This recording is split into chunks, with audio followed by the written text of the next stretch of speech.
Hi friends, welcome to Mathi food tube. இன்றைக்கி நம்ம பார்க்க போகிற ரெசிபி காஞ்சி போன கருவேப்பிலையை தூக்கி போடாமல் அதை வச்சு ஒரு டேஸ்டியான சட்னி ரெசிபி பார்க்க போகிறோம். இந்த சட்னி ஃப்ரெஷ்ஷான கருவேப்பிலை சட்னியை விட ரொம்ப டேஸ்ட்டாக இருக்கும். வாங்க அதை எப்படி பண்ணலான்னு பார்க்கலாம்.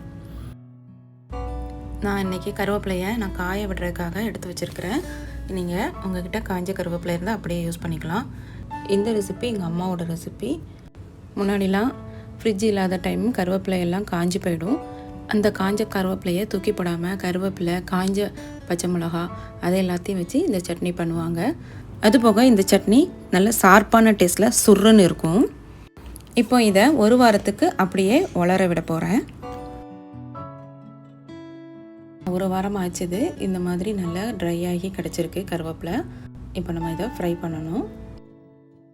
ஸ்டவ்வில் ஒரு பேன் வச்சுக்கோங்க. அதில் கருவேப்பிலையை சேர்த்துக்கோங்க. கூடவே ஒரு டீஸ்பூன் எண்ணெய் சேர்த்துக்கோங்க. இதை நல்லா கலர் சேஞ்ச் ஆகிற அளவுக்கு வதக்கிக்கிடணும். சிம்லேயே வச்சு வதக்கணும். ரொம்ப ஹை ஃப்ளேமில் வச்சிட்டிங்கன்னா கரிஞ்சிரும். லைட்டாக ப்ரௌன் ஆகும். இந்த மாதிரி ஆனப்புறமா எடுத்துடணும். இப்போ இதை ஒரு மிக்ஸி ஜாருக்கு மாற்றிக்கலாம். இப்போது அதே பேனில் ஒரு டீஸ்பூன் எண்ணெய் ஊற்றிக்கோங்க. இதில் காஞ்ச மிளகாவை வறுத்துடலாம். ஒரு 8 காஞ்ச மிளகாய் போட்டு நான் வறுத்துக்கிறேன். இது கார சட்னி, அதனால் நிறைய காரம் போட்டுக்கோங்க. இப்போ இதை ரோஸ்ட் பண்ணிவிட்டு இதையும் மிக்ஸி ஜாருக்கு மாற்றி எடுத்து வச்சுக்கோங்க. இப்போ இதில் ஒரு சில் தேங்காய், ஒரு பூண்டு சேர்த்துக்கணும். இது பெரிய பூண்டு, அதனால் 1 எடுத்துக்கிறேன். கூடவே ஒரு டேபிள் ஸ்பூன் பொட்டுக்கடலை இதை சேர்த்துக்கோங்க.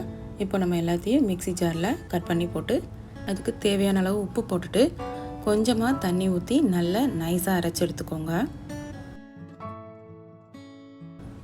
இந்த அளவுக்கு நைஸாக அரைச்சி எடுத்துக்கோங்க. இப்போ இதை ஒரு பவுலில் மாற்றிட்டு நல்லெண்ணெய் 2 டேபிள் ஸ்பூன் ஊற்றிக்கோங்க. இந்த கார சட்னிக்கு கடைசியாக இந்த நல்லெண்ணெய் ஊற்றுறது தான் டேஸ்ட்டு. அவ்வளோதான், சூப்பரான காய்ஞ்ச கருவேப்பிலையை வச்சு ஒரு சட்னி பண்ணிட்டோம். நீங்களும் இந்த மாதிரி செஞ்சு பாருங்கள். கண்டிப்பாக இதை அடிக்கடி செய்வீங்க. ரொம்ப டேஸ்ட்டாக இருக்கும். இது இட்லிக்கு, தோசைக்கு ரொம்ப நல்லாயிருக்கும். இட்லி ரெசிபி டிஸ்கிரிப்ஷன் லிங்க்கில் இருக்குது, பார்த்துக்கோங்க. இதே மாதிரி நிறைய சட்னி ரெசிபிஸ் ப்ளேலிஸ்ட்டில் இருக்குது, செக் பண்ணிக்கோங்க.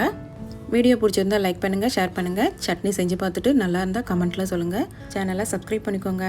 தேங்க்ஸ் ஃபார் வாட்சிங்.